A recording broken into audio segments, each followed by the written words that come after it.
آج جو مجھے موضوع دیا گیا ہے اس کے لیے میں نے سورہ اعراف کی آیت نمبر 157 کا آخری ٹکڑا جو ہے وہ آپ کو سنایا ہے۔ اس کا ایک پس منظر ہے وہ جان لیجیے۔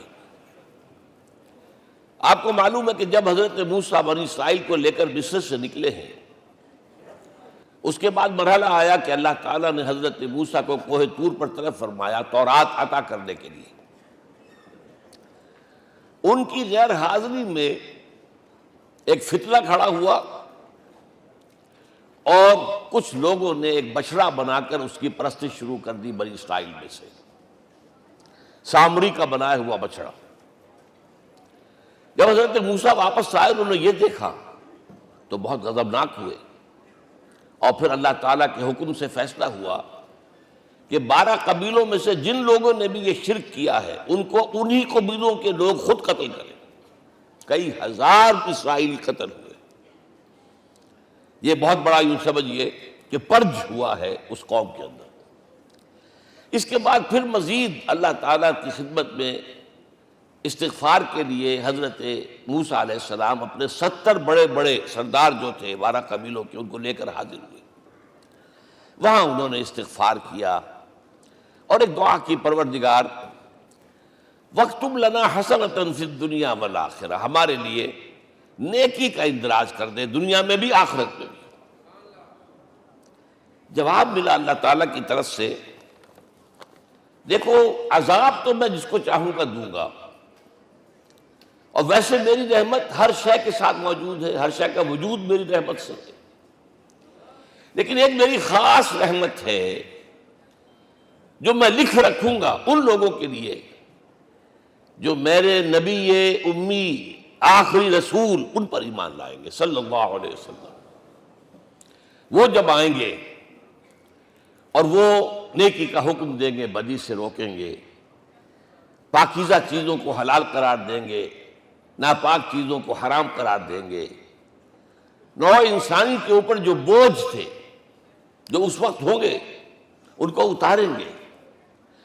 وہ جب آئیں گے تو جو لوگ فَالَّذِينَ آمَنُوا بِهِ نمبر 1، وَعَزَّرُوهُ نمبر 2، وَنَصَرُوهُ نمبر 3، وَاتَّبَعُوا النُّورَ الَّذِي أُنزِلَ مَعَهُ أُولَٰئِكَ هُمُ الْمُفْلِحُونَ۔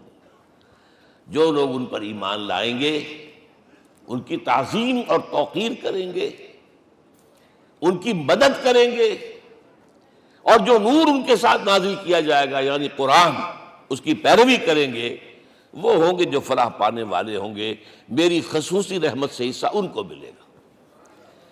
اب یہاں پہلے تو دعا کر لیجئے، اللہم ربنا اجعلنا منہم، اے اللہ ہم سب کو ان میں شامل فرما دے جو تیرے نبی کے ساتھ تعلق کی ان 4 بنیادوں کی شرائط کو پورا کر سکے، تقاضوں کو پورا کر سکے۔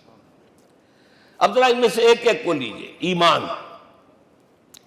جانی پہچانی چیز ہے، ایمان جسے کہتے ہیں، اس کی تشریح میں جانے کی ضرورت نہیں، وقت بھی محدود ہے، لیکن ایک بات سمجھنے کی ہے بہت ضروری۔ ایمان کے 2 لیول ہیں۔ ایک قانونی ایمان ہے جس کی بنا پر ہم ایک دوسرے کو مسلمان سمجھتے ہیں، اس کا تعلق اقرار باللسان کے ساتھ ہے، زبان سے کہنا اشہد ان لا الہ الا اللہ وحدہ لا شریک لہ واشہد ان سیدنا و مولانا محمدا عبدہ ورسولہ۔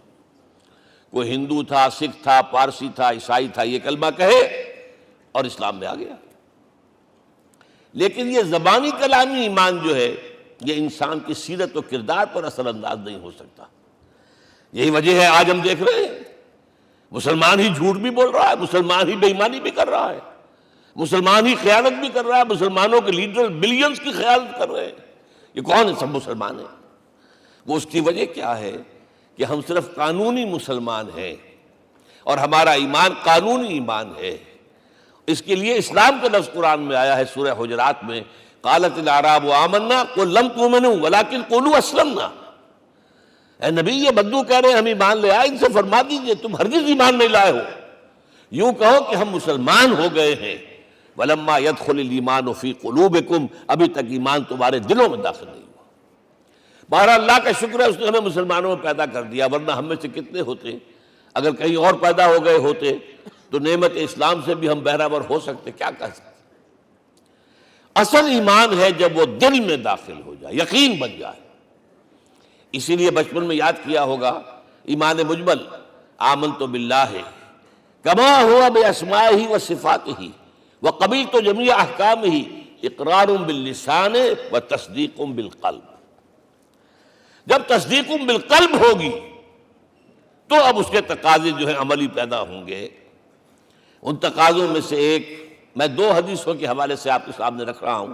پہلی حدیث حضرت عبداللہ بن عمرو بن العاص رضی اللہ تعالی عنہما سے مروی ہے، لا یؤمن احدکم حتی یکون ہواہ طبعا لما جئت بہ۔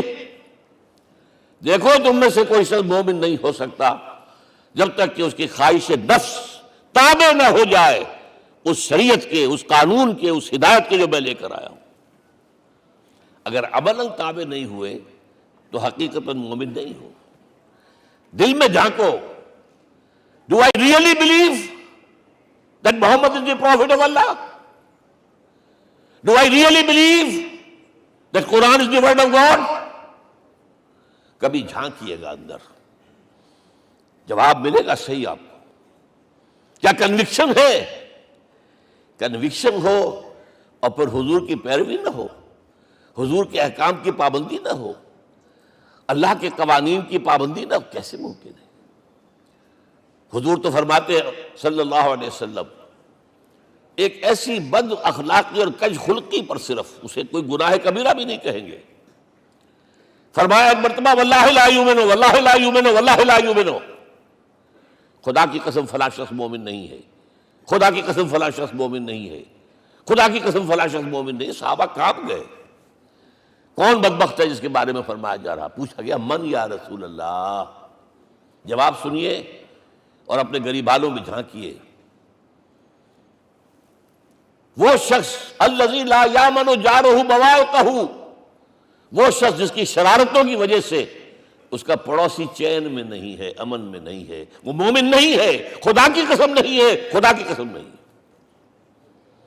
کیسے علیحدہ کر لیں گے اس ایمان کو اعمال سے اور ایمان کو اخلاق سے؟ آگے چلیے، وہ جو حدیث حضرت ابو ہریرہ سے، اور یہ متفق علیہ ہے، صرف بخاری کی نہیں ہے، بخاری جمع مسلم۔ لا یؤمن احدکم حتی اکون احب الیہ من والدہ وولدہ والناس اجمعین۔ تم میں سے کوئی شخص مومن نہیں ہو سکتا جب تک کہ میں اسے محبوب تر نہ ہو جاؤں، اپنے باپ سے بھی، اپنے بیٹے سے بھی، اور تمام انسانوں سے۔ جھانک لیجئے دل میں، صورتحال یہ ہے یا نہیں ہے؟ کیوں محبوب ہو جائیں؟ اس لیے کہ آپ کے ذریعے ہدایت ملی ہے، آپ کے ذریعے ہم اللہ سے جڑے ہیں، اور آپ کو معلوم ہے دنیا میں کوئی شاہ ہدایت نہیں، نعمت نہیں ہے جب تک کہ نعمت ہدایت نہ ہو۔ اگر صحت اچھی ہے، ہدایت نہیں ہے، تو بدماشیاں کریں گے، کیا کریں گے؟ آپ کو معلوم ہے صحت اچھی جو ہے کہ جا کے کھپے گی، اگر ہدایت نہیں ہے۔ اگر دولت ہے، ہدایت نہیں، کیا کریں؟ گلچھرے اڑائیں گے، عیاشیاں کریں گے، لوگوں پر اپنی دولت کا روب گانٹیں گے۔ اولاد ہے، ہدایت نہیں ہے، یہ اولاد سہان و روح بھی بن جائے گی کہیں آپ کے لیے۔ کوئی شے نعمت نہیں ہے جب تک کہ نعمت ہدایت نہ ہو، اور ہدایت ہمیں ملی محمد الرسول اللہ صلی اللہ علیہ وسلم کے ذریعے۔ تو آپ سے بڑھ کر محبوب کون ہوگا؟ اس کے ضمن میں ایک بڑا پیارا واقعہ آتا ہے۔ حضرت عمر سے پوچھتے ہیں حضور ایک مرتبہ، عمر تمہیں مجھ سے کتنی محبت ہے؟ اندازہ کیجئے کہ اس قدر اپنائیت کسی سے ہوتی ہے تب یہ سوال ہوتا ہے، عمر تمہیں مجھ سے کتنی محبت ہے؟ عرض کیا حضور مجھے آپ دنیا کے ہر انسان سے زیادہ محبوب ہیں۔ فرمایا اور اپنی جان سے؟ ذرا سا توقف کیا، دل میں جھانکا، ہاں حضور اب میں یہ بھی کہتا ہوں کہ میری جان سے بھی زیادہ عزیز ہے مجھے۔ آپ نے فرمایا الان عمر اب پہنچے ہو جو مقام ہے، اب درکار ہے، جو مطلوب ہے۔ تو محبت اس درجے کی، اطاعت اس درجے کی اگر نہیں ہے تو ایمان نہیں ہے۔ ہاں قانونی ایمان ہے، اب مسلمان ہے، اللہ کا شکر ہے، بہت بڑا فضل ہے۔ اب اگلے بات پر آئیے، الضروح، ان کی توقیر، ان کی تعظیم کرے۔ یہ تعظیم کس درجے میں؟ اب وقت بہت کم ہے، میں صرف آپ کو سورہ حجرات سے مثال دے رہا ہوں. فرمایا گیا یا ایھا الذین آمنوا لا ترفعوا اصواتکم فوق صوت النبی ولا تجہروا لہ بالقول کجہر بعضکم لبعض ان تحبط اعمالکم وانتم لا تشعرون. اے ایمان والو، کبھی اپنی آواز کو حضور کی آواز سے بلند تر نہ کر دینا. کبھی جس طرح بلند آواز سے ایک دوسرے سے بات کرتے ہو ایسے نہ کر بیٹھنا، مبادا تمہارے سارے اعمال حق ہو جائیں اور تمہیں پتہ بھی نہ چلے.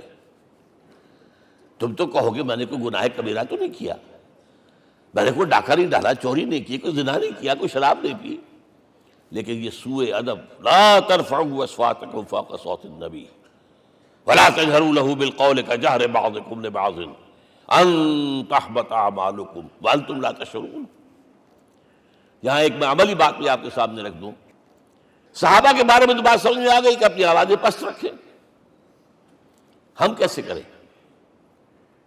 ہمارا ایک طرز عمل ہونا چاہیے. اگر کسی گفتگو میں کوئی شخص کہ حضور نے یہ فرمایا ہے، کبھی یہ نہ کہے میں نہیں مانتا. ہاں توقف کر لیں، بھائی میں تحقیق کروں گا کہ واقعی یہ حدیث صحیح ہے یا نہیں ہے. ٹھیک، ضروری نہیں کہ جو کہہ دے مان لیں آپ. محدثین نے کتنی محنتیں کر کر کے چھانٹی کی ہے، لہذا یہ. لیکن فوراً اگر آپ لگا نہیں میں نہیں مانتا، یہ عقل کے خلاف ہے، یہ فلاں ہے، یہ وہ ہے، یہ ہے کہ جو آپ سوء ادب کے مرتکب ہو رہے ہیں نبی اکرم صلی اللہ علیہ وسلم کی بارگاہ میں. ہاں توقف کریں، غور کریں، تحقیق کریں، معلوم ہو کہ یہ حدیث پختہ نہیں ہے، مستند نہیں ہے، پھر دوسری بات ہے. اور یہ جان لیجئے ہمارا جو معاشرہ ہے اس کا ایک قانونی جو ہے احاطہ ہے. یہ بھی سورہ حجرات کی پہلی آیت ہے، یا ایھا الذین آمنوا لا تقدموا بین یدی اللہ ورسولہ. اللہ اور اس کے رسول کے احکام کا دائرہ ہے، اس کے اندر اندر رہو، باہر نہیں نکل سکتے. لیکن اس دائرے کے اندر ایک مرکزی شخصیت جس کی دل آویزی، جس کا حسن سلوک، جس کا حسن کردار، جس کا حسن اخلاق مرکز بن جائے، تمام لوگوں کی جذباتی محبت کا مرکز بن جائے، اگر یہ نہیں ہوگا تو معاشرہ مضبوط نہیں ہوگا. محض قانون اور دستور پر معاشرہ مضبوط نہیں ہوتا. کسی شخصیت، اب آپ کو معلوم ہے آخر ہندوستان کے معاشرے میں گاندھی کا ایک مقام ہے کہ نہیں ہے؟ آخر یہ سارا معاملہ چل رہا ہے اسی کے گرد کے نہیں؟ ماؤ زے تنگ کے معاملہ ہے کہ نہیں ہے؟ یہ سارا معاملہ دنیا میں عام لوگ کہہ دیتے، ریشنلسٹ لوگ، کہ ان چیزوں کی کیا ضرورت ہے؟ بھائی قانون دیکھنا چاہیے، دستور دیکھنا چاہیے، حکم دیکھنا نہیں. بھائی جذباتی وابستگی، کہ ایک ہستی تو ایسی ہو کہ جس کے کچھ کہنے پر فوراً زبانیں بند ہو جائیں. اور اس کا نقشہ میں سعودی عرب میں دیکھتا ہوں، اگر وہاں کے دو بدو لڑ رہے ہوں صف اور ایک دوسرے کو کھانے کو دوڑ رہے ہوں، کوئی شخص کہتے صلی علی النبی، فوراً خاموش. معلوم ہوتا ہے آگ کے اوپر کسی نے پانی ڈال دیا، خاموش، صلی علی النبی، صرف یہ کہنے سے. یہ جذباتی وابستگی اگر محمد سے نہیں ہے صلی اللہ علیہ وسلم تو آپ کا معاشرہ کبھی مضبوط نہیں ہوگا. یہ مرکزی شخصیت، یہ مرکز ہے. اسی لیے ان کے احترام کا یہ درجہ ہے، کیونکہ اس سے کیا ہوگا؟ تمہارا شیرازہ بکھر جائے گا. اگر ان کے ساتھ جذباتی محبت نہیں ہوگی تمہارا شیرازہ بکھر جائے گا. یہ آیا معاملہ. اب میں آپ کو بتانا چاہتا ہوں تہذیب. ہمارے ہاں اصل میں بدقسمتی سے ہم سیرت کی تقریریں کرتے ہیں، حضور کی عظمت بیان کرنے کی کوشش کرتے ہیں. کچھ لوگ تو خیر حضور کی زلفیں ہیں، حضور کی آنکھیں ہیں، حضور کی کملی ہے، حضور کا سایہ نہیں تھا وغیرہ، یہ باتیں اپنی جگہ ہیں، ہر چیز ٹھیک ہے. لیکن یہ جان لیجئے حضور کی اصل عظمت ایک نبی اور رسول کی حیثیت سے ہے، اور وہ شے وہ ہے جہاں جبرائیل کے بھی پر جل رہے ہیں. اس کی حقیقت کون جانتا ہے؟ میں ایک مثال دے رہا ہوں آپ کو کہ حضور 100 میں مثال رکھا کرتے تھے. آج روزہ رکھا، شام کو افطار نہیں کیا، وہ رات کو چل رہا ہے روزہ، اگلے روز پھر وہ کنٹینیو کر رہا ہے شام تک. 2 دن کا 100 میں مثال، 3 دن کا بھی رکھتے تھے. صحابہ نے اجازت چاہی، حضور ہمیں بھی اجازت دے دیں. نہیں، عرض کہ حضور آپ تو رکھتے ہیں، ہمیں منع کرتے ہیں۔ اب سنیے، ایکم مثلی، تمہیں سے کون ہے مجھ جیسا؟ ابھی تو عند ربی، میں تو اپنے رب کے پاس رات گزارتا ہوں، ہوا یطعمنی ویسقین، وہ مجھے کھلاتا اور پلاتا ہے۔ کیا سمجھیں گے ہم؟ کیا ہماری سمجھ میں آئے گا؟ یہ معاملہ نبوت کے جو اسرار و رموز ہیں، ان کا جو مقام اور مرتبہ ہے، وہ کوئی نبی پہچان سکتا، غیر نبی تو پہچان ہی نہیں سکتا۔ ایک ڈاکٹر کا کیا مقام ہے اپنے فن میں، وہ کوئی ڈاکٹر ہی سمجھ سکے گا نا، غیر ڈاکٹر کہاں سمجھے گا؟ اور حقیقت میں وہی سمجھے گا جو اس سے بھی اوپر کا ڈاکٹر ہے، نیچے والا تو نہیں سمجھ سکتا۔ جو کمتر ہے وہ تو صرف اوپر دیکھے گا، اللہ اللہ خیر صلی اللہ۔ جو اوپر ہے اور ظاہر ہے محمد سے اوپر کوئی نہیں صلی اللہ علیہ وسلم۔ یہی وجہ ہے، دیکھیے شیخ سعدی کو کیا کہنا پڑا، یا صاحب الجمال و یا سید البشر من وجهك المرير قد نور القمر لا يمكن الثناء كما كان حقه بعد از خدا بزرگ توئی قصہ مختصر۔ اے محمد صلی اللہ علیہ وسلم، آپ کی ثنا جیسے کہ حق ہے ہو ہی نہیں سکتی۔ غالب اس سے بھی آگے گیا ہے، میں بات ابھی آپ کو سناتا ہوں شعر اس کا۔ آپ کی ثنا کا حق ادا ہو ہی نہیں سکتا، بس ہم یہ جانتے ہیں اللہ کے بعد آپ کا مقام۔ غالب جو آگے گیا ہے کہتا ہے، غالب ثنا خواجہ بیزداں گزاشتیم کہاں ذات پاک مرتبہ دان محمد است۔ اے غالب ہم نے تو حضور کی ثنا تو اللہ کے حوالے کر دی ہے، اس لیے کہ وہی ذات پاک جانتا ہے مرتبہ محمد کا کیا ہے صلی اللہ علیہ وسلم۔ ہم بیان کرنے کی کوشش کریں گے تو توہین کر بیٹھیں گے۔ ایک لطیفہ ہے، ایک بیچارہ کوئی دیہاتی کہیں پھنسا ہوا تھا کسی جگہ، تھکا ہوا چل رہا تھا، ڈپٹی کمشنر صاحب جا رہے تھے، کار میں بٹھا لیا۔ اب اس نے کہا، پتر تینوں اللہ پٹواری کرے۔ اب اس غریب کے جو ہے اس کے ذہن میں تو پٹواری سے اوپر تو کچھ ہے ہی نہیں، اس کے قلم سے جو ہے ادھر کا انتقال ادھر ہو گیا، ادھر کی ادھر چلی گئی۔ تو اس ڈی سی کو وہ تعریف کر رہا ہے اپنے سمجھ کے مطابق، پٹواری کرے تو ہم کہیں پٹواری والا معاملہ نہ کریں۔ ہاں ایک پہلو ایسا ہے جس کے حوالے سے حضور کی عظمت ہماری سمجھ میں آئے گی۔ حضور ایک انسان کی حیثیت سے کیا تھے، ایک باپ کی حیثیت سے آپ کا کیا طرز عمل تھا۔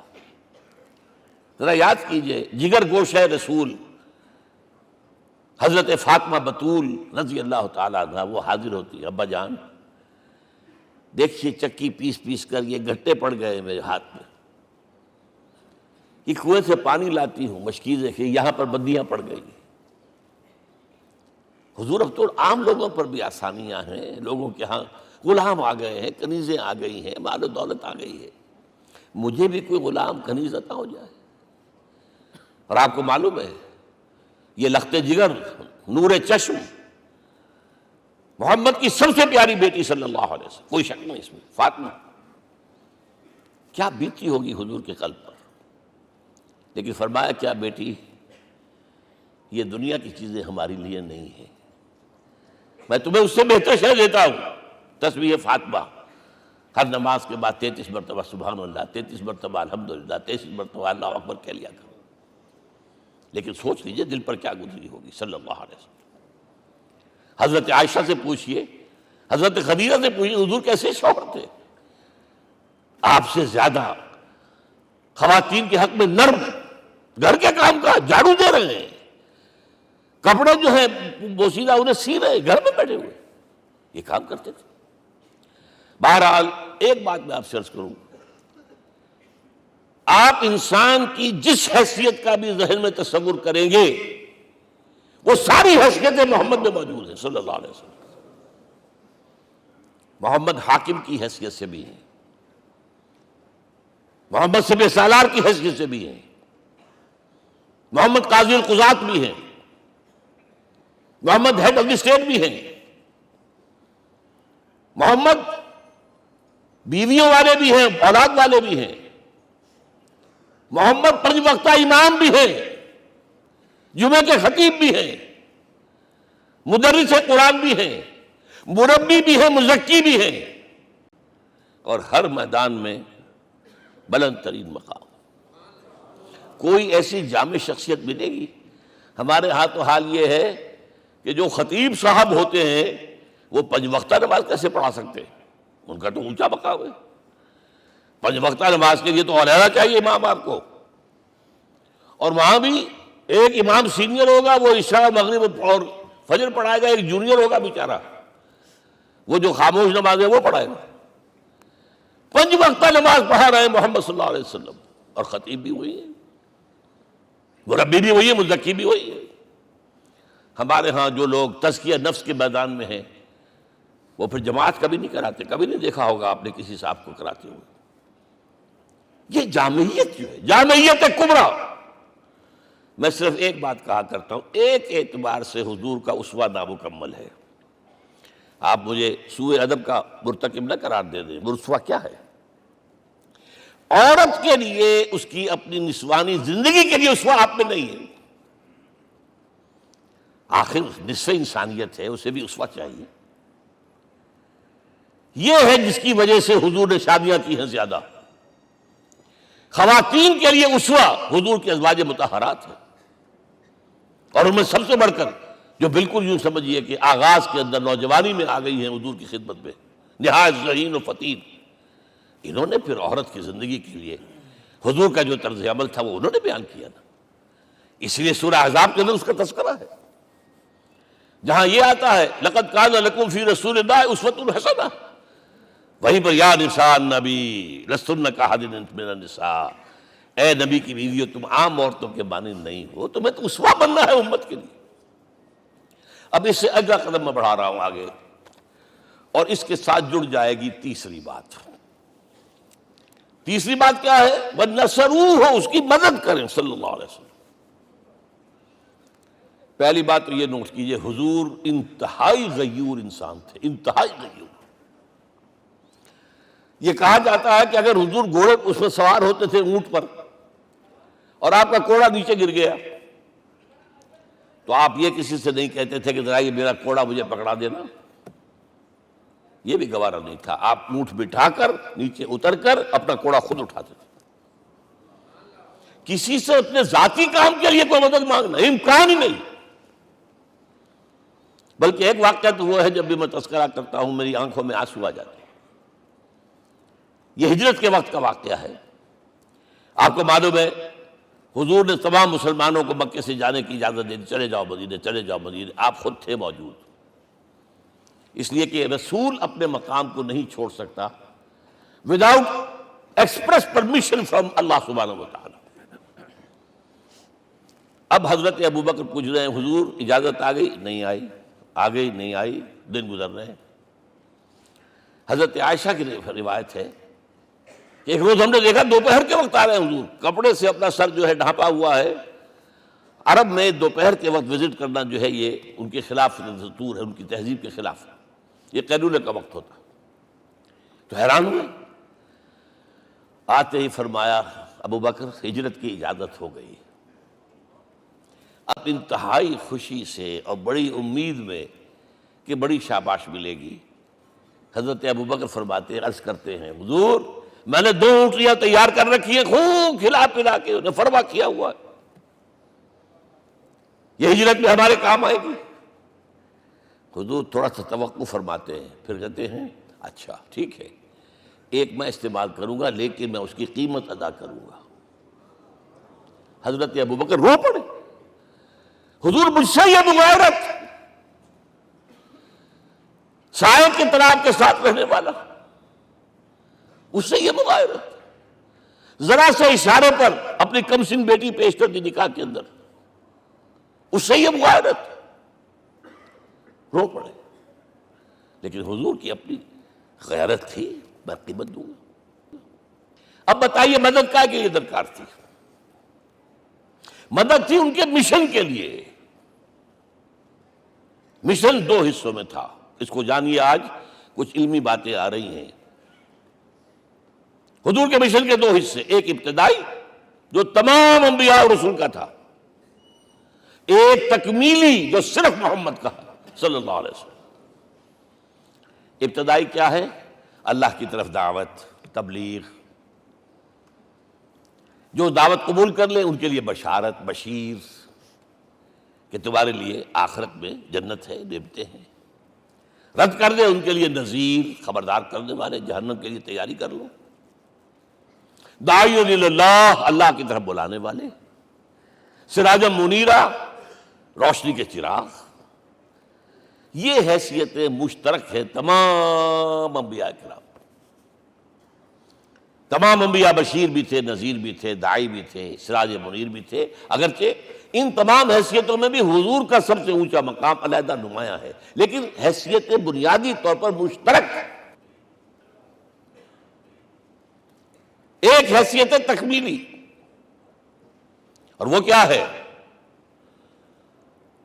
اے نبی، جو دین آپ کو دیا گیا ہے صرف تبلیغ نہیں، صرف تعلیم نہیں، اس کو قائم کر کے دکھاؤ نظام زندگی کی حیثیت سے۔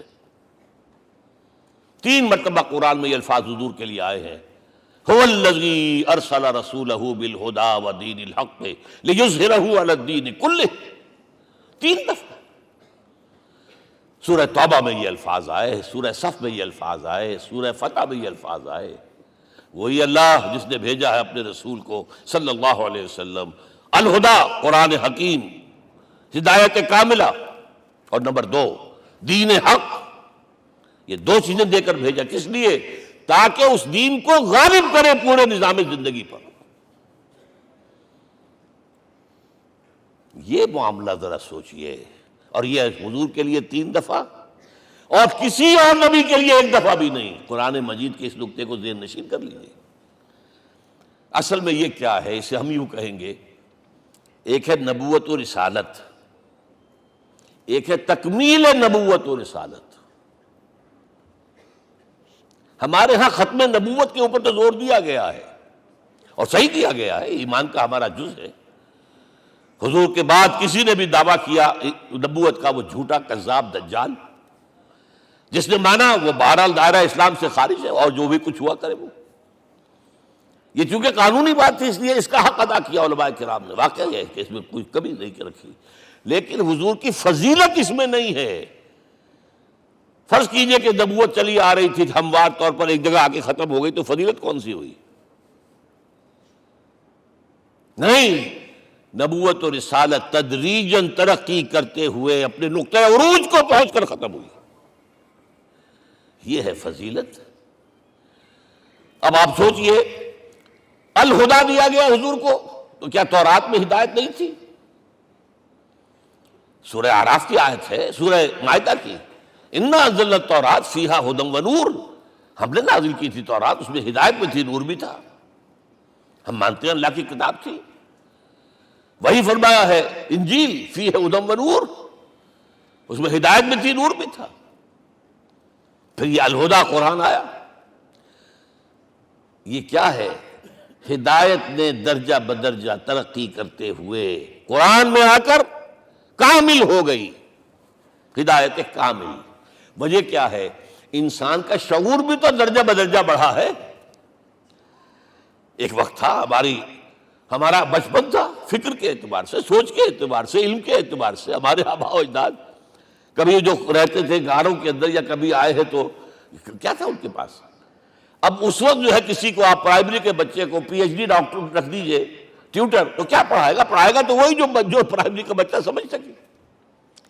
لہذا وہ جو کہا گیا تھا آدم کو اس زمین کی خلافت دیتے، فَإِمَّا يَأْتِيَنَّكُم مِّنِّي هُدًى فَمَن تَبِعَ هُدَايَ فَلَا خَوْفٌ عَلَيْهِمْ وَلَا هُمْ يَحْزَنُونَ۔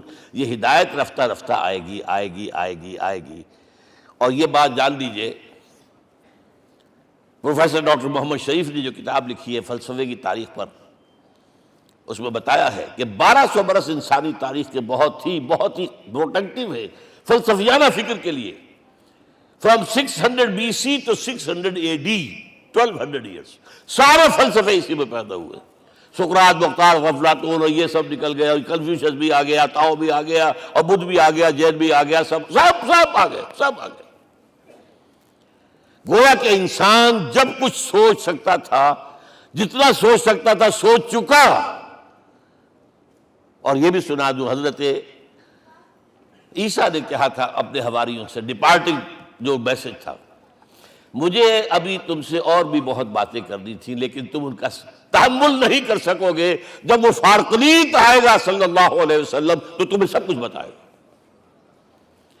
لہذا جب انسان بلوغت کو پہنچا ہے فلسفیانہ فکر کے اعتبار سے، تب، اور یہ بھی نوٹ کر لیجئے، بہت اہم بات کہہ رہا ہوں، چند مہینے غار حرا کی تنہائیوں میں اللہ تعالیٰ نے حضور کو وہ سارا ذہنی سفر طے کرایا ہے۔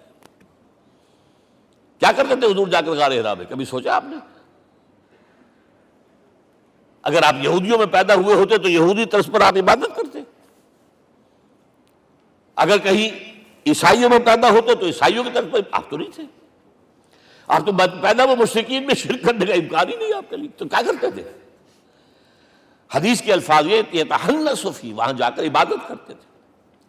اب شارحین حدیث نے بہت عمدہ لکھا ہے، کان صفت تعبدہ فی غار حرا التفکر والاعتبار، غار حرا میں آپ کی عبادت فکر، غور و فکر، تفکر و اعتبار، جس کی میں تعبیر یہ کر رہا ہوں، جس کو کہا کبھی اکبر الہ آبادی نے، خدا کے کام دیکھو بعد کیا ہے اور کیا پہلے، نظر آتا ہے مجھ کو بدر سے غار حرا پہلے۔ تم غار حرا کو نہیں جانتے، مصطفیٰ اندر حرا خلوت گزید، قوم آئین و حکومت آفرید۔ The most productive part of the period life of Muhammad is that which he passed in غار حرا۔ فکر کی ساری جو ہیں بلندیاں طے کی، تب آیا ہے اقرأ بسم ربک، اب اللہ کا الہدیٰ شروع ہوا ہے۔ اچھا، اسی طرح نمبر 2، دین حق مکمل ہوا ہے۔ ورنہ جب ہم کبھی غاروں میں رہتے تھے کسی میونسپلٹی کا بھی سوال نہیں، نظام کسے کہیں گے؟ پھر یہ ہے کہ قبائلی نظام آیا، چلیے ایک شیخ ہے اس کا کہنا ماننا ہے سب کو، کچھ نظام تو بن گیا نا، اور نظام جہاں آئے گا جکڑ بندی ہو جائے گی۔ اب تم فلاں قبیلے کے شخص ہو، اس کا قبیلے کا سردار یہ، تمہیں حکم ماننا پڑے گا، اس قبیلے کی روایت یہ ہے، تمہیں پیروی کرنی پڑے گی، you have to do it whether you like it or not۔ پھر آپ کی سٹی اسٹیٹس وجود میں آئی، پھر امپائرز وجود میں آ گئے، 400-500 برس سے رومن امپائر، 400-500 برس سے ایرانین امپائر عرب کے اوپر ایسے تھی جیسے افغان کے سر کے اوپر بہت بڑا جو ہے پگڑ رکھا ہوتا ہے، کتنا بڑا ہوتا ہے۔ وہ کسی نے شعر کہا بھی تھا، مجھے تو اب یاد نہیں، کہ سر پہ باندھے ہوئے پورا افغانستان، میرا خیال ہے ضمیر جعفری۔ تو کیا تھا یہ جزیرہ نما عرب، یہ جزیرہ کہلاتا ہے، الجزیرہ، الجزیرہ، اس لیے کہ نیچے آپ کو معلوم ہے بحیرہ عرب، ادھر جو ہے خلیج آ رہی ہے آخر تک، ادھر سے بحیرہ قلزم جا رہا ہے، اور پھر خلیج عقبہ آ گئی ہے، تو یہ سارا جو ہے جزیرہ نما ہے، اس سے پیننسولا۔ لیکن عرب اوپر 2 اور ہیں، عراق عرب، شام عرب۔ عراق عرب پر قبضہ ایران کا، شام عرب پر رومیوں کا۔ اور جب یہ سلطنتیں بن گئیں تو گویا کہ انسان شکنجے میں آ گیا، ظلم، محنت کرے کسان، عیش کرے جاگیردار، اور بادشاہ محل بنائے، لگان وہاں سے آ رہا ہے۔ از جفائے دے خدایاں کشتے دہقانہ خراب، کرگے پر بیٹھا ہوا کوئی کھدر بن رہا ہے، ٹیکس دو۔ بادشاہ محل بھی بنائے گا، یاشیاں بھی کرے گا، سارا نسوانی حسن جو ہے کوہ قاف کا لے آئے گا اپنے ہاں، اور پھر فوج بھی رکھے گا، ذرا تم نے گردن اٹھائی تو تمہاری سرکوبی کرنے کے لیے فوج تیار ہے۔ یہ جب جکڑ بند آئی ہے انسان پر، تب محمد کو بھیجا گیا ہے، دی لیبریٹر، اسے آزاد کرانے والا، دین حق دیا گیا۔ یہ دین حق قرآن مجید میں اسی لیے کہا گیا، یہ میں کہہ رہا ہوں تکمیل رسالت النبوت، الیوم اکملت لکم دینکم واتممت علیکم نعمتی ورضیت لکم الاسلام دینا۔ آج میں نے تمہارے لیے تمہارے دین کو کامل کر دیا ہے، یہ مکمل نظام زندگی ہم نے دیا ہے، پہلے تھا ہی نہیں۔ لہذا کسی اور نبی سے یہ نہیں کہا گیا کہ اس کو غالب کرو، میں نے آپ کو بتا دیا کہیں نہیں ہے، نہ نوح، نہ ہود، نہ صالح، نہ ابراہیم، نہ موسیٰ، نہ عیسیٰ، کوئی بھی نہیں۔ اور حضور سے کہا گیا یہ دین اب غالب کرو۔ اگر صرف تم کتاب میں لکھ کر دے جاؤ اور اس کے مثال پیش نہ کر سکو، دنیا کہے گی بہت اچھی شاعری ہے، آج بھی آپ کو معلوم ہے دی ریپبلک کتاب زندہ ہے، لیکن آج تک ایک دن کے لیے بھی وہ نظام کہیں قائم ہوا ہے؟ ہم یہی کہیں گے کہ ٹھیک ہے، یہ جو ہے ایک خواب ہے، اللہ اللہ فرض، اس کے سوا کیا یوٹوپیا ہے؟ اس نظام کو قائم کر کے دکھاؤ۔ اب آپ اس کو اینالائز کر لیجئے، اچھی طرح سمجھ لیجئے۔ It was the revolutionary role which was assigned to محمد صلی اللہ علیہ وسلم۔ نظام کو بدلنا، اسی کا نام تو انقلاب ہے۔ انقلاب کسے کہتے ہیں؟ دنیا میں دو نظام ایک جگہ نہیں ہو سکتے، مذہب 100 بھی ہو سکتے ایک جگہ۔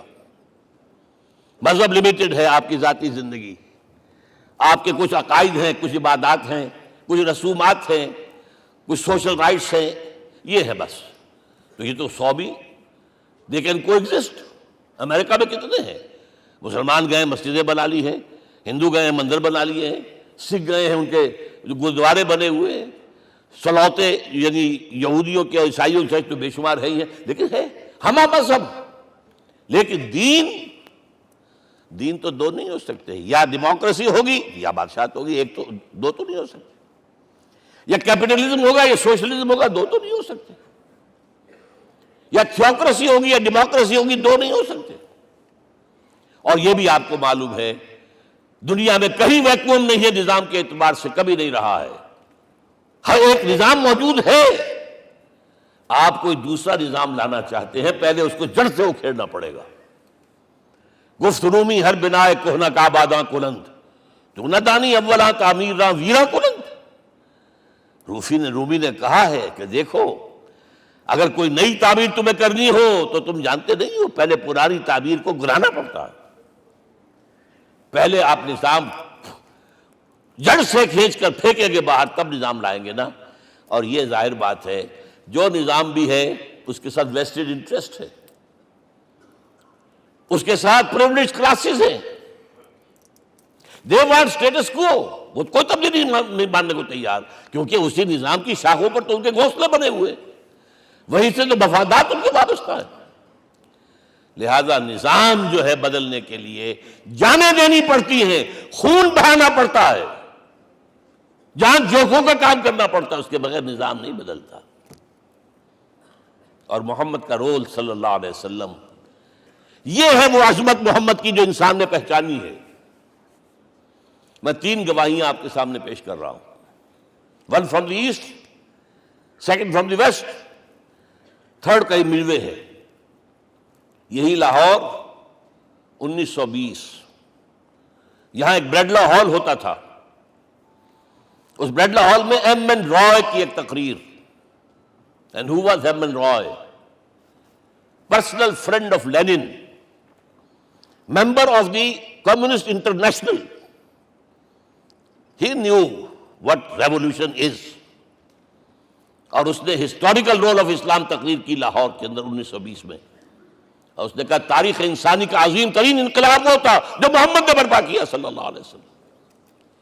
میں تو اس کی ذہانت کی داد دیے بغیر نہیں رہا۔ اس نے کہا بعض مورخین یہ جو فتوحات کی ہیں صحابہ کرام نے، ان کو سمجھ بیٹھتے ہیں جیسے اٹیلا نے فتوحات کی ہیں یا چنگیز خان نے کی ہیں یا کسی اور، کہاں وہ کہاں یہ، وہاں صرف تباہی آتی تھی۔ اور محمد صلی اللہ علیہ وسلم کے پیروکاروں نے جب دنیا فتح کی ہے، نئی تہذیب دی ہے، نیا تمدن دیا ہے، نیا نظام دیا ہے، روشنی دی ہے، علوم کو تازہ کیا ہے، علوم ایجاد کیے ہیں۔ یہ ہے وہ انقلاب جو محمد نے برپا کیا صلی اللہ علیہ وسلم۔ یہ کتاب آج بھی ہندوستان میں چھپتی ہے، بمبئی میں، دی ہسٹوریکل رول آف اسلام۔ اور میں سمجھتا ہوں کہ ہندو ہے، کمیونسٹ ہے، اور گواہی دے رہا ہے۔ دوسرا، یہ تو چونکہ بڑی ریسنٹ پاسٹ کی بات ہے، ڈاکٹر مائیکل ہارٹ ایک کتاب لکھتا ہے دی 100، اس کا سب ٹائٹل کیا ہے؟ A selection and gradation of the 100 most influential personalities of the human race, human history. پوری انسانی نسل میں سے ان لوگوں کو چن لو جنہوں نے اس کی تاریخ کے دھارے کے رخ کو موڑا ہو۔ ادھر جا رہا تھا ادھر کر دیا، ادھر جا رہا تھا ادھر کر دیا۔ جن لوگوں نے بھی تاریخ کا دھارا موڑا، پہلے سلیکٹ کر لو، سلیکشن۔ 100 آدمی کا نام آ گئے، اب گریڈیشن ان میں سب سے زیادہ کس نے کیا؟ اور ٹاپ پر لایا محمد کو صلی اللہ علیہ وسلم۔ یہ کتاب تو اویلیبل ہے، پڑھیے۔ اور چونکہ عیسائی ہے اور حضرت عیسیٰ کو نمبر 3 پر لے گیا، غور کیجئے۔ نمبر 2 پر لایا نیوٹن کو، بابائے طبیعیات، اور پھر کہتا ہے naturally I owe an explanation. میں عیسائی ہوتے ہوئے I am placing Muhammad at one at top, how? This is because, یہ لفظ یاد کیجئے، this is because he is the only person supremely successful in both the religious and secular fields۔ ذہانت، وہ زندگی جو آج تقسیم کر دی گئی ہے، یہ مذہبی زندگی ہے، یہ سیکولر ہے، یہ ریاست ہے، قانون ہے، یہ ہے، اور اس کو علیحدہ رکھو بھائی، مذہب کو علیحدہ رکھو۔ وہ کہتے ہیں کہ یا تو مجھے ملتا ہے کہ وہ آدمی جو ادھر اونچا ہے تو دوسری طرف نیچا ہے، کچھ بھی نہیں، ادھر اونچا ہے تو ادھر کچھ نہیں۔ روحانیت میں، دین میں، اخلاق میں عیسیٰ سے اوپر کون جائے گا؟ لیکن حکومت میں، ریاست میں کوئی قدم ہی نہیں رکھا، زیرو۔ مذہب کتنا بڑا پیدا کر دیا گوتم بدھ نے، لیکن ریاست، حکومت زیرو۔ اور بڑے سے بڑے جو ہیں شہنشاہ اور بڑے سے بڑے کانکرس، کوئی چلا آیا ہے، آپ سوچئے جو گریک آ رہا ہے، جو سکندر اعظم کہاں سے چل کر مقدونیہ سے کہاں پہنچ گیا؟ بیاس تک۔ اٹیلا کہاں سے پہنچ گیا؟ مشرق سے مغرب تک۔ لیکن مذہب و اخلاق کے اندر زیرو نہیں بلکہ مائنس ویلیو لانی پڑے گی۔ ایک ہی انسان ہے، آپ کم سے کم give credit to his honesty. ایک ہی انسان، دو ہے ہی نہیں۔ He is the only person supremely successful in both the religious and the secular fields. اب آئیے تیسری میں گواہی دے رہا ہوں ایک ایسے شخص کی جو ویسے شاتم رسول ہے، گالیاں دی ہیں اس نے، بدترین گالیاں دی ہیں، رقیق حملے کی، جیسے رشدی نے کیے ہیں، ایسے تسلیمہ نسرین نے کیے ہیں، سب اس طرح کے کیے ہیں۔ وہ ایچ جی ویلز ہے، فکشن سٹوری رائٹر، ہسٹورین بھی ہے، 2 کتابیں ہیں اس کی تاریخ پر، تاریخ انسانی عالم، short history of the world and concise history of the world. جو رقیق حملے کیے ہیں، میں اس کا ذکر نہیں اس لیے کر دیا کہ معلوم ہے وہ دشمن ہے، دوست نہیں ہے۔ اگر کسی کا دوست ہوگا تو تعریف کرے گا، وہ دشمن ہے، میں اسٹیبلش کرنا چاہتا ہوں، ہی از انیمی۔ اور عربی زبان کا ایک مقولہ یہ ہے کہ الفضل ما شہدت بہ الاعداء، فضیلت تو وہ ہوتی ہے جس کی گواہی دشمن دے۔ جب وہ آیا ہے concise history of the world میں، چیپٹر آخری حضور کا، جو حضور کے چیپٹر میں جو آخری بات خطبہ حجۃ الوداع کو کوٹ کیا ہے، لا فضل لعربی علی عجمی ولا لعجمی علی عربی ولا لأحمر علی اسود ولا لأسود علی احمر الا بالتقوی۔ کسی عرب کو کسی عجمی پر کوئی فضیلت نہیں، کسی عجمی کو کسی عرب پر کوئی فضیلت نہیں، کسی گولے کو کسی کارے پر کوئی فضیلت نہیں، اور کسی کالے کو کسی گورے پر کوئی فضیلت نہیں، ہاں تقوی کے ساتھ فضیلت ہے۔ اب ذرا میرا ایک لفظ نوٹ کیجئے، کیا لکھتا ہے اس پر؟ Although the sermons of human freedom, fraternity and equality were said before also, and we find a lot of these sermons in Jesus of Nazareth، مسیح ناصری حضرت عیسیٰ علیہ السلام کے ہاں بھی وعظ تو ہمیں بہت ملتے ہیں، but it must be accepted that it was Muhammad صلی اللہ علیہ وسلم who for the first time in history established a society based on these principles۔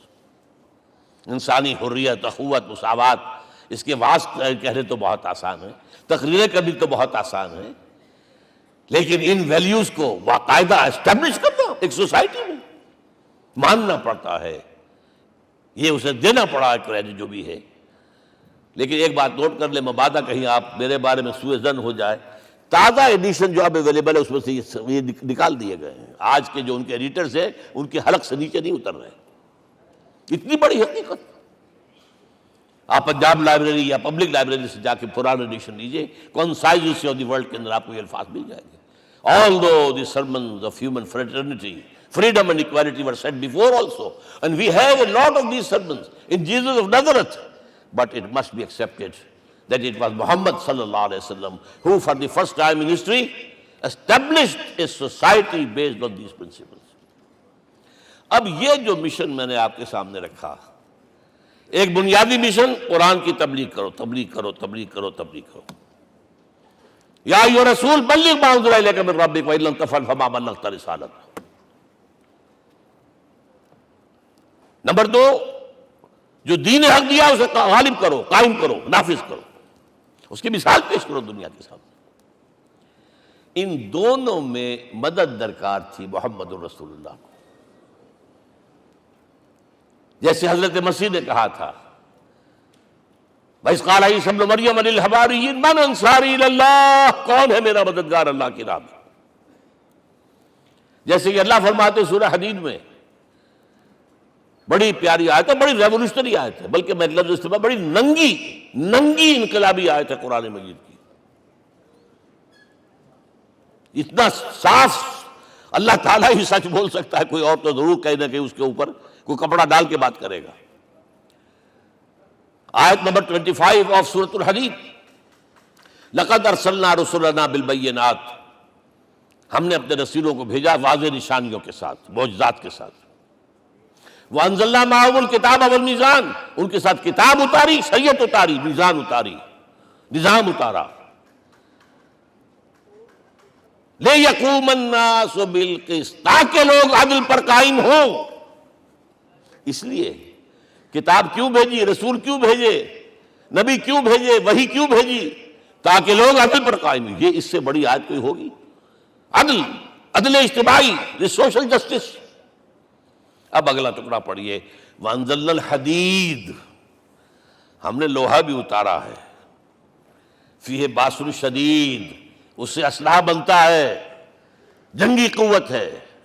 وَلِيَعْلَمَ اللَّهُ مَن يَنصُرُهُ وَرُسُلَهُ بِالْغَيْبِ، اور اللہ دیکھ لینا چاہتا ہے کون ہے اس کے وفادار بندے جو لوہے کی طاقت کو ہاتھ میں لے کر اللہ اور اس کے رسول کی مدد کرتے ہیں. دین اللہ کا، اسے قائم کرنا اللہ کی مدد ہے، اسے قائم کرنا محمد کا فرض ہے، اس کے جد و جہد کرنا محمد کی مدد ہے صلی اللہ علیہ وسلم. یہ تھی نصرت. اور یہ نصرت آپ کو معلوم ہے حضور کی زندگی میں صحابہ کرام نے کی ہے کہ نہیں کی؟ جو شخص ایمان لایا فوراً داعی بن گیا، فوراً. ابو بکر ایمان لائے، اور 6 جو ہیں عشرہ مبشرہ میں سے چوٹی کے صحابہ، وہ ان کی دعوت پر ایمان لائے. سعد ابن ابی وقاص، طلحہ، زبیر، عثمان، سعید ابن زید، یہ سب کون ہیں؟ حضرت ابو بکر کی دعوت. نوجوان ہیں، مصعب بن عمیر کو گھر سے نکال دیا چچا نے، اور بڑا نہ کر کے نکالا ہے کم وقت نے، اس لیے کہ باپ مر گیا تھا، بہت دولت چھوڑ گیا تھا. ماں نے بڑے ناز و نام میں پالا تھا. کہتے 200 درہم کا جوڑا اس کا بن کر آتا تھا شام سے، جیسے کبھی ہم کہتے تھے کہ پنڈت نہرو کے کپڑے جو ہے پیرس سے سل کر آتے ہیں. اور جہاں سے گزر جاتا تھا مصعب، اتنا اس نے لگایا ہوتا تھا عطر کہ پوری گلی جو ہے وہ خوشبو سے جو ہے بھر جاتی تھی. چچا نے بلایا، تم جو یہ گلچھرے کر رہے ہو اپنے باپ کی دولت پر نہ، اور تم اسے کہتے ہو کافر، نکل جاؤ گھر سے. وہ چلنے لگے. He was a teenager. چلنے لگے. وہ سمجھا تھا کہ میرے یہ کہنے سے اس کے تو اس کو تارے نظر آ جائیں گے، یہ فوراً جو ہے توبہ کرے گا، پلٹ آئے گا. چلنے لگے تو اسے اور غصہ آیا، یہ کپڑے بھی اسی باپ کے ہیں، اتارو. وہی اتارے کپڑے، مادرزاد برہنہ ہو کر ماں کے پاس گئے ہیں. ماں نے آنکھوں پر ہاتھ رکھا، مصعب کیا ہوا ہے؟ فرمایا امی میں موحد ہو گیا ہوں.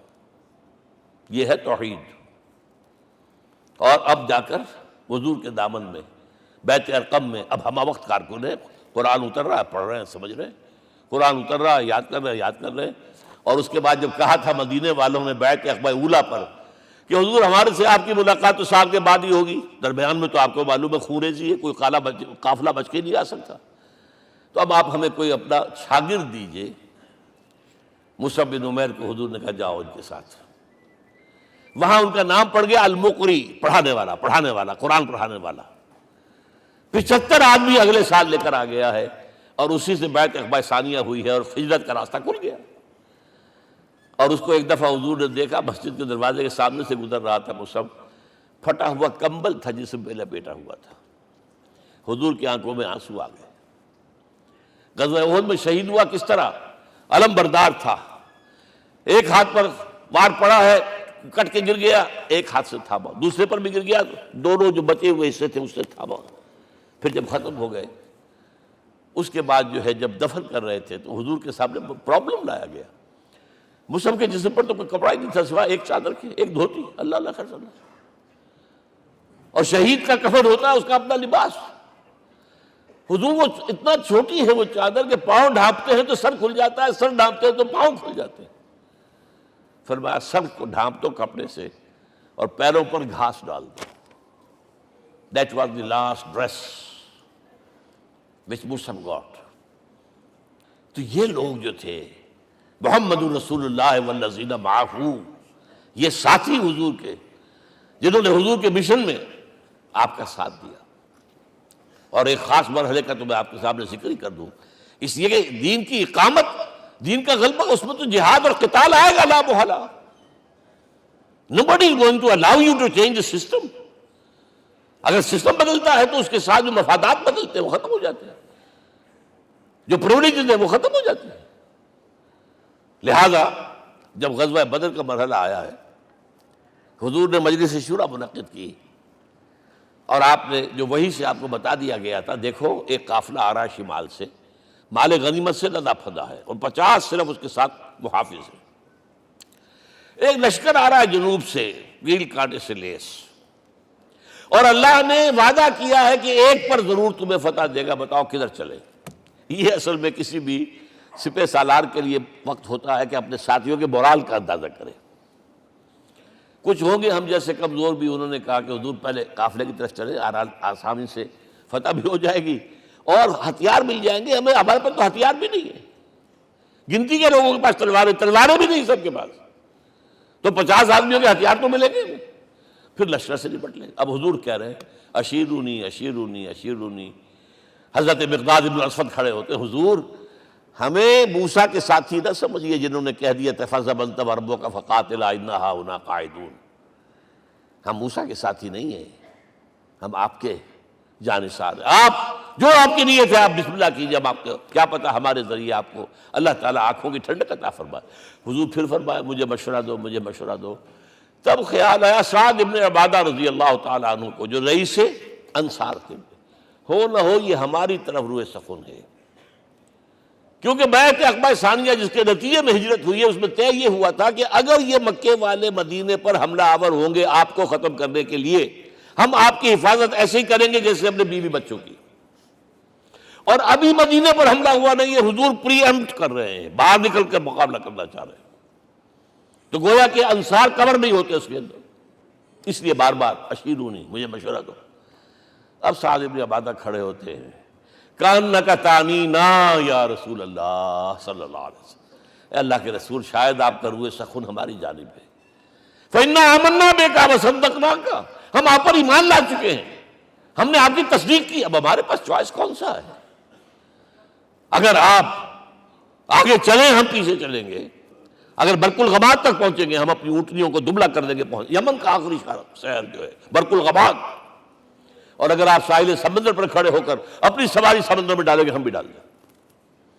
بہرحال یہ مراحل ہیں کہ جن سے گزر کر حضور نے اللہ کے دین کو غالب کیا اور قائم کیا، اور اس ہر سطح پر، ہر مرحلے پر صحابہ کرام نے آپ کا ساتھ دیا. جہاں آپ کا پسینہ گرا وہاں انہوں نے اپنی خون کی ندیاں بہا دی.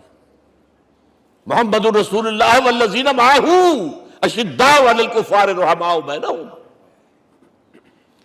یہ ہے در حقیقت عظمت محمد صلی اللہ علیہ وسلم. آج کے دور میں سمجھ لیجئے اچھی طرح، یہ دور جس کا کہ فاتح ہیں حضور، فاتح سے مطلب افتتاح کرنے والے، اس دور میں اجتماعی نظام کی اصل اہمیت ہے. اجتماعی نظام غلط ہے، ایکسپلائٹیٹو ہے. تقسیم دولت کا نظام غلط ہے. کیا ہوگا؟ ایک طرف دولت جمع ہوگی، ایکومولیشن آف ویلتھ، ایک طرف بھوک، افلاس، فاقہ ہوگا. شاہ ولی اللہ دہلوی کہتے ہیں کہ جس معاشرے میں تقسیم دولت کا نظام غلط ہو جائے یہ دو دھاری تلوار ہے، دو دھاری، دونوں طرف کاٹتی ہے۔ ایک طرف دولت جمع ہوگی تو عیاشیاں ہوں گی، بدماشیاں ہوں گی، گلچرے ہوں گے، وہ بھی خراب، معاشرے کے لیے خراب۔ اور ایک طرف فقر ہوگا اور بھوک ہوگی اور فاقہ ہوگا، یہ بھی خراب۔ اس لیے کہ حضور فرماتے ہیں کاد الفقر ان یکون کفرا، فقر تو انسان کو کفر کی حد تک پہنچا دیتا ہے، لہذا فق کو کل نظام کو توڑنا ہوگا۔ یہ الفاظ ہے شاہ ولی اللہ دہلوی رحمۃ اللہ علیہ کے، جو 12ویں صدی ہجری کے مجدد ہیں۔ اس نظام کو بدلنا، اب آپ سوچئے حضور صلی اللہ علیہ وسلم نے جب اپنے اس مشن کی تکمیل کر لی، تو میں اب دو باتیں آپ کو بتا رہا ہوں۔ چونکہ حضور کی بعثت صرف عرب کے لیے نہیں تھی، صرف عربوں کے لیے نہیں تھی، صرف ملک عرب کے لیے نہیں تھی۔ اگر یہ ہوتا تو آپ کا کام مکمل ہو گیا تھا، پورے عرب میں اللہ کی حکومت قائم ہو گئی، ایک ایک شخص تک قرآن پہنچ گیا۔ لیکن 5 جگہ قرآن میں آیا ہے وَمَا أَرْسَلْنَاكَ إِلَّا كَافَّةً لِلنَّاسِ بَشِيرًا وَنَذِيرًا، ہم نے نہیں بھیجا آپ کو مگر تمام انسانوں کے لیے بشیر اور نذیر بنا کر۔ لہذا کام مکمل نہیں ہوا۔ اقبال کہتا ہے وقت فرصت ہے کہاں، کام ابھی باقی ہے، نور توحید کا اتمام ابھی باقی ہے۔ یہ بھی تکمیل رسالت کا مظہر ہے کہ حضور سے پہلے کوئی رسول پوری نوع انسانی کے لیے نہیں بھیجا گیا، آپ پہلے رسول ہیں اللہ کے اور آخری جو پوری نوع انسانی کے لیے بھیجے گئے۔ حضرت عیسیٰ نے بھی یہی کہا تھا اپنے حواریین سے، تو سینٹ پال نے اسے تبلیغی مذہب بنایا ہے۔ انجیل میں اب بھی الفاظ موجود ہیں کہ I have been sent in search of the lost sheep of the house of Israel، میں تو اسرائیل کے گھرانے کی کھوئی ہوئی بھیڑوں کی تلاش میں بھیجا گیا ہوں، صرف بنی اسرائیل کے لیے۔ قرآن بھی کہتا ہے رسول الی بنی اسرائیل، واحد رسول ہیں جو پوری دنیا کے لیے بھیجے گئے۔ اچھا کہہ دینا تو آسان ہو گیا، اس کا مطلب کیا ہے؟ جب تک پوری دنیا پر اللہ کا دین غالب نہ ہو، محمد کا مقصد بعثت ہنوز شرمندہ تکمیل ہے، اور یہ ہوگا، اس کی خبر دی ہے۔ یہ ایک تحفہ میں لے کر آیا آپ کے لیے، 8 صفحے ہیں، لیکن یہ سمجھیے کہ یہ سونے کے حروف سے شر لکھے ہوئے ہیں، وہ احادیث، وہ آیات جن میں حضور نے خبر دی ہے کہ پوری دنیا پر اللہ کا دین غالب ہوگا۔ ہو نہیں سکتا کہ دنیا ختم ہو جائے اور محمد کا مقصد بعثت ابھی مکمل نہ ہو، ناممکن۔ ان آیات کو پڑھیے، ان میں پھر احادیث پڑھیے۔ میں صرف 2 حدیثیں آپ کو سنا دوں۔ ایک میں حضور نے اپنے زمانے سے لے کر قیامت تک کے 5 ادوار گنائے ہیں، آپ پڑھ لیجیے گا، ٹیکسٹ ہے یہ، اور خدا کے لیے اس کی قدر کیجیے گا، یہ آیات ہیں، احادیث پھینک نہ دیجیے خدا کے لیے کہیں۔ اور اس کے اندر جو ہے اس وقت کے جو مایوسی کے اندھیارے ہمارے اوپر چھائے ہوئے ہیں، اس کا علاج ہے کہ نہیں، اور بھی دور فلک ہیں ابھی آنے والے، ناز اتنا نہ کریں ہم کو ستانے والے۔ بہرحال حضور نے جب اپنا مشن عرب کی حد تک مکمل کر لیا تو اب ایک بات نوٹ کیجئے، خطبہ حجۃ الوداع 1.25 لاکھ کا بجوا، حضور نے اپنے اس خطبے میں اپنی تعلیمات کے جو اہم نکات تھے انہیں اور دہرایا، 3 مرتبہ ایک بات کی ہے۔ لاؤڈ سپیکر تو تھا نہیں، پہلے آپ ادھر رخ کرتے تھے، آپ کہتے تھے کچھ، ادھر لوگ آدمی آگے کھڑا ہوا اس کو آگے پہنچاتا اور آگے پہنچاتا تھا، پھر آپ سامنے رخ کر کے کہتے تھے، پھر بائیں طرف رخ کر کے 3 مرتبہ، ایک لفظ 3 مرتبہ۔ آخر میں ایک سوال کیا ہے، الا هل بلغت، دیکھو لوگوں میں نے پہنچا دیا یا نہیں؟ کیونکہ قرآن میں تحدید آئی تھی، اے نبی، یا ایھا النبی بلغ ما انزل الیک من ربک وان لم تفعل فما بلغت رسالتہ، اے نبی جو کچھ تم پر نازل کیا گیا اللہ کی طرف سے پہنچا دو، اور اگر نہیں کیا تو رسالت کا حق ادا نہیں ہوگا۔ اور اس میں سورہ اعراف کی آیت نمبر 6 اگر پڑھ لیں، فَلَنَسْأَلَنَّ الَّذِينَ أُرْسِلَ إِلَيْهِمْ وَلَنَسْأَلَنَّ الْمُرْسَلِينَ، ہم ان سے بھی پوچھیں گے جن کی طرف رسولوں کو بھیجا، اور رسولوں سے پوچھیں گے ہم نے تمہارے پاس اپنا پیغام پہنچایا تھا، تم نے پہنچایا کہ نہیں لوگوں کو؟ اس لیے حضور نے گواہی لی، الا هل بلغت، دیکھو میں نے پہنچا دیا کہ نہیں؟ اور جواب کیا ملا؟ انا نشہد انک قد بلغت رسالۃ وادیت الامانۃ ونصحت الامۃ وکشفت الغمۃ، ہم گواہ ہیں حضور آپ نے رسالت کا حق ادا کر دیا، امانت کا حق ادا کر دیا، ہماری خیر خواہی کا حق ادا کر دیا، اور گمراہی کے اندھیرے جو ہے انہیں چھانٹ کر رکھ دیا۔ اب آپ نے آسمان کی طرف نگاہ کی، انگشت شہادت سے وہی 3 مرتبہ اللہم اشہد اللہم اشہد اللہم اشہد، اللہ تو بھی گواہ ہے، یہ مان رہے۔ یہ ہے سائی آف ریلیف، یہ بوجھ جو میرے کندھے پر آیا تھا اِنَّا سَنُلْقِي عَلَيْكَ قَوْلًا ثَقِيلًا، یہ اب منتقل ہو گیا، اب امت کو منتقل ہوا۔ لہذا آخری لفظ کیا تھا؟ فَلْيُبَلِّغِ الشَّاهِدُ الْغَائِبَ، اب جو یہاں موجود ہیں ان کا فرض ہے کہ پہنچائیں ان کو جو یہاں نہیں ہے۔ میں صرف تمہارے لیے رسول نہیں ہوں، ایک ایک فرد نوع بشر تک دنیا میں جو اس وقت ہے، اور ایک ایک فرد نوع بشر جو آخر تک آئے گا قیامت تک، اس تک قرآن پہنچانا تمہارے ذمہ ہے۔ ہم نے نہیں پہنچایا، اسی لیے آج ہم اللہ کے عذاب میں ہیں۔ آج کیوں ذلیل کے کل تک نہ تھی پسند گستاخی فرشتہ ہماری جناب میں؟ 1.5 بلین مسلمان، لیکن عزت نام کی کوئی شے ہے؟ G7 G9 G11 G13 G15 کوئی مسلمان بھی ہے ان میں؟ نہ 3 میں نہ 13 میں، نہ G7 میں نہ G15 میں، نن۔ اتنی بڑی تعداد، سیکیورٹی کونسل میں کسی سیٹ کی امید ہے؟ نن۔ آپ کے وسائل پر ان کا قبضہ ہے، آپ کی ٹیکسیشن کے احکام وہاں سے آ رہے ہیں۔ ریٹ بڑھاؤ، چینی کے اس کے بڑھاؤ، اور فلاں کے بڑھاؤ، اور بجلی کے بڑھاؤ، اور تیل کے بڑھاؤ، کیا ہو رہا ہے؟ کیوں ذلیل ہے؟ اور نمبر 2، آج دنیا میں خون اگر بہ رہا ہے تو صرف مسلمان کا ہو گیا، مانند آب ارزاں مسلمان کا لہو۔ 60 سال سے کشمیر اور فلسطین، پھر درمیان میں صومالیہ، چچنیا، کوسوو، یہ سب بوسنیا، پھر آپ کو معلوم ہے فلپائنز، پھر جو کچھ ہوا افغانستان میں، اور جو کچھ ہوا اب ہو رہا ہے، جو کچھ ہوا عراق میں۔ یہ کیوں ہے؟ We are criminals number 1. We have not done our duty.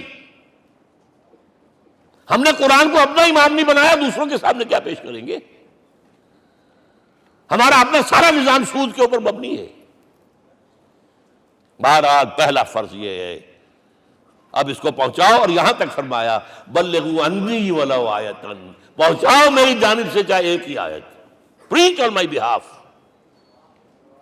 یہ کام جو ہے، جو کہا گیا تھا، واقعہ یہ کہ میں 50 برس سے کر رہا ہوں، یہ آج کی بات نہیں ہے۔ تکمیل اور تدوین فن میں جو بھی حفیظ کا حصہ ہے، نصف صدی کا قصہ ہے، 2-4 برس کی بات نہیں۔ میں میڈیکل کالج کے زمانے سے درس قرآن دے رہا ہوں، جب یہ طلبہ کے اجتماعات کے درمیان درس قرآن ہوتا تھا، جماعت اسلامی کا رکن تھا تو درس قرآن ہوتا تھا، اور اس کے بعد سے میری زندگی کا بیشتر وقت اس میں لگا، بیشتر اور بہتر۔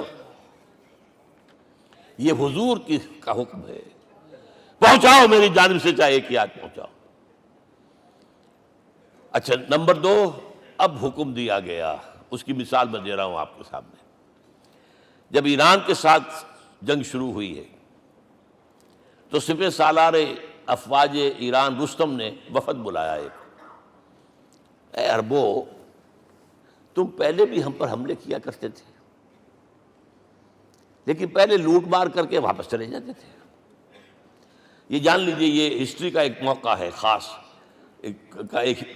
کہ ایک سیٹلڈ سویلائزیشنز ہوتی ہیں، اور ایک وہ جو رہتے ہیں سطح مرتفع پر، وہاں پانی نہیں ہوتا، وہ فصل کہاں سے آ جائے گی؟ یا ریگستان میں جو وہاں بستے ہیں وہ کیا کرتے ہیں؟ وہ وقتاً فوقتاً جاتے ہیں، جھپٹا مارتے ہیں، لوٹ مار کرتے ہیں، لے کر وہاں سے دولت آتے ہیں، اسی پر ان کی گزارا تھا۔ تم پہلے بھی آیا کرتے تھے، لوٹ مار کر کے چلے جاتے، اس دفعہ پیچھا بھی چھوڑ رہے، وجہ کیا؟ ایسی پیاری، یہ کئی روایتوں میں آیا ہے، الفاظ مختلف ہو سکتے ہیں۔ جو مسلمان وفد کا سربراہ تھا اس کا جواب سنیے، انا قد ارسلنا، دیکھو رستم، پہلے ہم خود آتے تھے، اب ہمیں بھیجا گیا ہے۔ اللہ نے بھیجا محمد کو، محمد نے بھیجا ہمیں صلی اللہ علیہ وسلم۔ کس لیے؟ لنخرج الناس من ظلمات الجہالۃ الی نور الایمان ومن جور الملوک الی عدل الاسلام۔ اس لیے بھیجا گیا ہمیں کہ نوع انسانی کو شرک اور کفر کی جہالتوں سے نکال کر ایمان کی روشنی میں لائیں، اور بادشاہوں کے ظلم و ستم کے پنجے سے نجات دلا کر عدل اسلام. دیکھو ہمارا خلیفہ چٹائی پر بیٹھتا ہے عمر رضی اللہ تعالیٰ عنہ، اس کے تو کوئی خدم و حشم نہیں ہے، کوئی باڈی گارڈ نہیں ہے. ایک آیا تھا سفیر ایران کا، مدینے میں آ کر گھوما پھرا، کوئی محل نظر نہیں آیا اسے. پوچھتا ہے مسلمانوں سے اینا ملککم، بھائی تمہارا بادشاہ کہاں ہوتا ہے؟ جواب ملا لیس لنا ملکن بل لنا امیر، ہمارا کوئی بادشاہ نہیں، ہمارا امیر ہے. کہاں ہے بھائی؟ ہمارے بیت المال کے کچھ اونٹ گم ہو گئے تھے کہ بھائی ملے نہیں، ہمارا خلیفہ تلاش کرنے گیا. اب اس نے کسی کو لیا ہوگا، آئیڈینٹیفائی کر سکے، ڈھونڈ کر جا کر ایک جگہ دیکھا، دھوپ تیز ہو گئی تھی، حضرت عمر تھک گئے تھے، لہذا ایک درخت کے سائے میں اپنے کوڑے کا تکیہ بنا کر لیٹے ہوئے استراحت فرما رہے. کوئی خادم نہیں، کوئی خدم و حشم نہیں، کوئی باڈی گارڈ نہیں. اس وقت وہ کھڑے ہو کر کہتا ہے عمر تم عدل کرتے ہو، تمہیں کوئی خوف نہیں ہے. ہمارے بادشاہ ظلم کرتے ہیں، لوگوں کا خون پیتے ہیں، انہیں ہر وقت ڈر رہتا ہے، انہیں اونچی اونچی فصیلیں چاہیے، انہیں باڈی گارڈ چاہیے، انہیں حفاظتی دستے چاہیے. یہ مثال پیش کی ہے نا، یہ کوئی فیری ٹیلز تو نہیں ہے، یہ تو آج کی تاریخ ہے، 1400 برس پرانی تاریخ ہے بھائی، کوئی پرانی نہیں ہے، کوئی 10,000 سال پرانی بات نہیں ہے. اور وہی عمر ہے، انہیں بلایا گیا ہے بیت المقدس. وہاں جو مسلمانوں کا محاصرہ تھا وہ طول کھینچ گیا، فصیل بہت اونچی مضبوط، اور اندر ہر طرح کا رسد بھی موجود ہے، راشن بھی ہے، پانی بھی ہے. عیسائیوں کا قبضہ تھا. عیسائی پادری آئے فصیل پر، مسلمانوں تم اگر قیامت تک بھی یہاں پڑے رہے محاصرہ کر کے، یہ کبھی فتح نہیں ہوگا شہر. ہاں یہ فتح ہونا ہے، ہماری کتابوں میں ہے، لیکن ایک درویش بادشاہ کے ہاتھوں فتح ہوگا. تمہارے اندر ہمیں وہ درویشی نظر نہیں آ رہی. وہ چونکہ کچھ عرصہ ہو گیا تھا، شام میں پہنچ گئے تھے، خربوزے کو دیکھ کے خربوزہ رنگ پکڑتا ہے، اچھا لباس پہننا شروع کر دیا. اور وہاں تھے امین هذه الامہ ابو عبیدہ بن الجراح رضی اللہ تعالی عنہ، یکی 10 مبشرہ. ان کا فوراً کلک کیا، یہ بادشاہ مدینے میں بیٹھا ہوا تو ہے. یہاں سے ریکویسٹ کی گئی ہے آپ تشریف لائیے. اب 700 میل کا سفر ہے، کوئی ذاتی سفر نہیں، کسی بیٹے کے کنووکیشن کے لیے نہیں گئے ہیں، کوئی انٹوریج نہیں ہے، کچھ نہیں. ایک اونٹ، ایک خادم، اور اسی اونٹ پر راستے کا راشن، لہذا ایک آدمی بیٹھ سکتا ہے.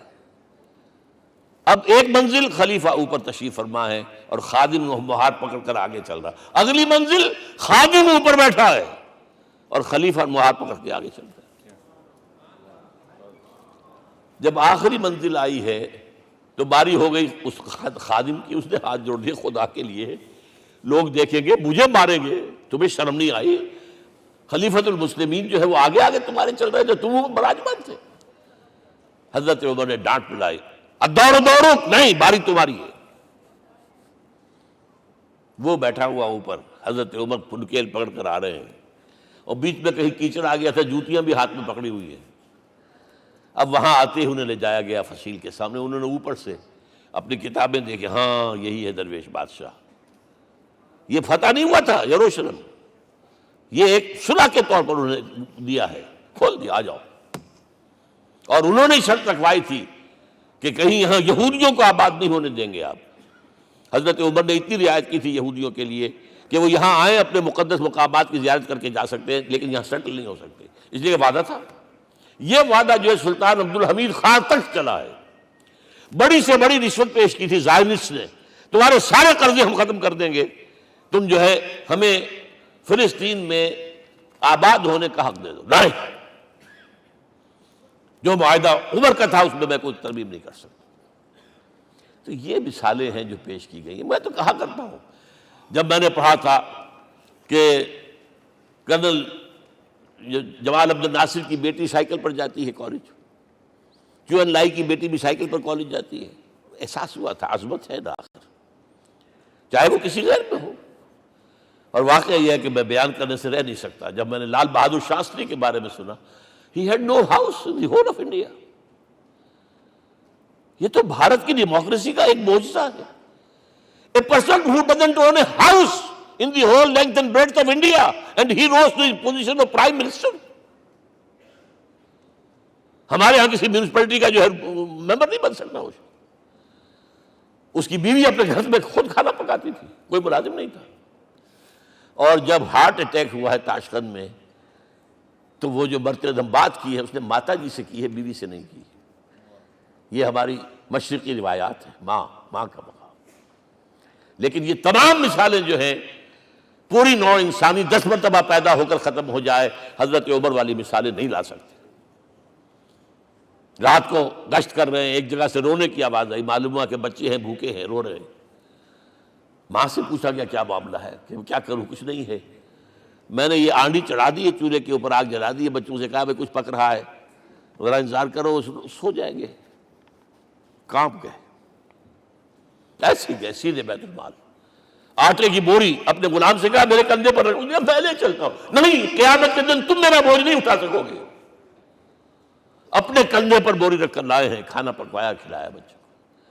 اب اگر حضور یہ کہے کہ سید القوم خادم ہوں، تو یہ حقیقت تھی کہ نہیں تھی؟ ورنہ اگر یہ مثال نہ آتی تو کہتے جی شاعری تو اچھی ہے، بہت اچھا شعر کہہ دیا، کوئی سردار بھی کبھی خادم ہوا ہے۔ اب یہ ہے کہ یہ نظام دنیا میں، بس آخری بات میں آ گیا ہوں، یہ خوشخبریاں میں آپ کے ساتھ یہ تحفہ لے کر آیا، یہ پڑھیے کہ نظام دوبارہ آنا ہے۔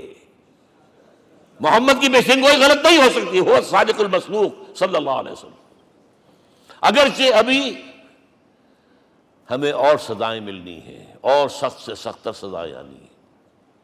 ابھی آرمگڈون سر پر تنی ہوئی ہے، کھڑی ہوئی ہے، ملحمۃ العظمیٰ جسے حدیث میں کہا گیا۔